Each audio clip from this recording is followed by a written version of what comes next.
Hey there, thanks for joining me today. This is Lynn with KeepInkingUp.com. I'm an independent demonstrator for Stampin' Up! In San Antonio, Texas.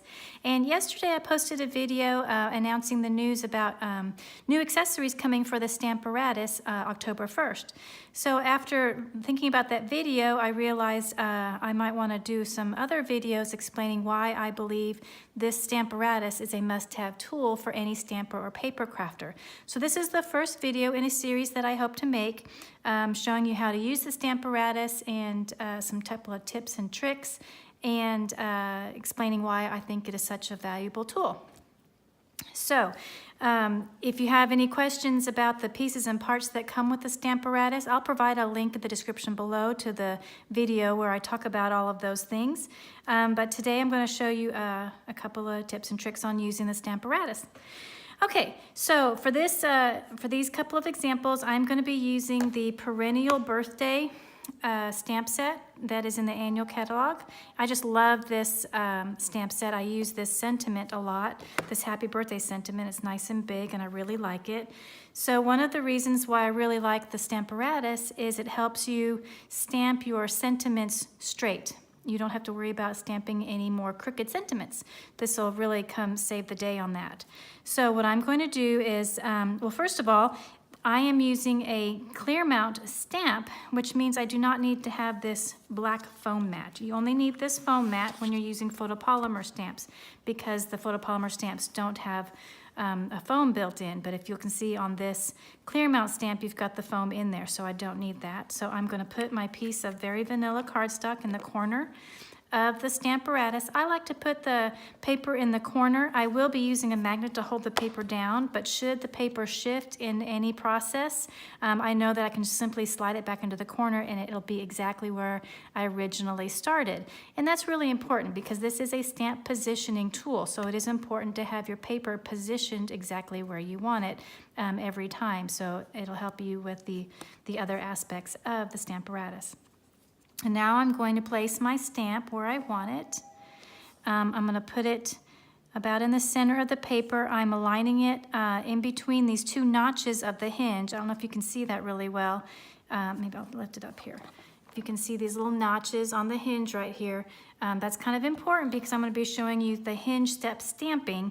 And so I want to keep this image in between those notches. And then I'll swing my lid over to pick up my stamp. And now I can pick this plate up and I can look and see if my stamp is straight.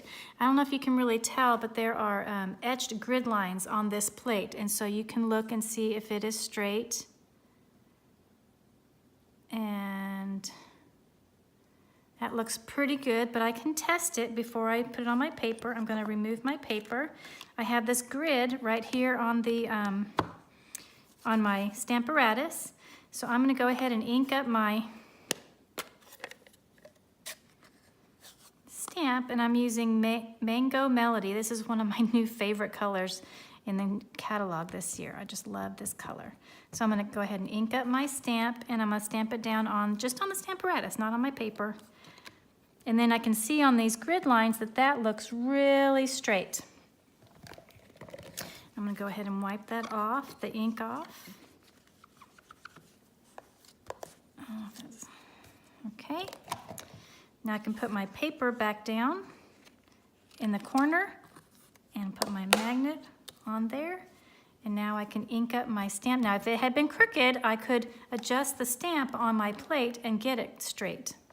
So that's what I mean by you can always get straight images. That looks wonderful, nice and straight, and nice and solid as well. Now I'm going to show you how to do the hinge step stamping. Like I said, I put the image in between the two notches, so now I can pick up the plate. You need to pick it up perpendicular to the hinge, put it back down, and now I can ink up my image again. Now I'm going to, on purpose, not ink up the whole image because that's another thing that I wanted to share with you about this tool. So I'm going to go ahead again and stamp that down.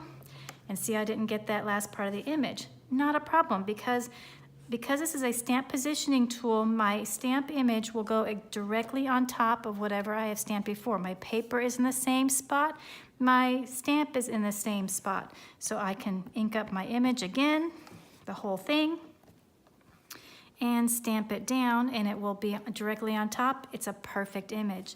Now you notice that this image is darker than this one because I inked it twice, so it has 2 layers of ink. Not a problem. I can go ahead and make them match by moving this back up the 1 notch and re-ink it and stamp it again. It'll go directly on top because nothing has moved. And now I've got 2 pieces, 2 images that are the same intensity of color. They're both super straight because we use the Stamparatus to make sure the image was straight, and they have that, they're just 1 notch down. Now I went ahead, I want to share with you some samples that I made using this technique.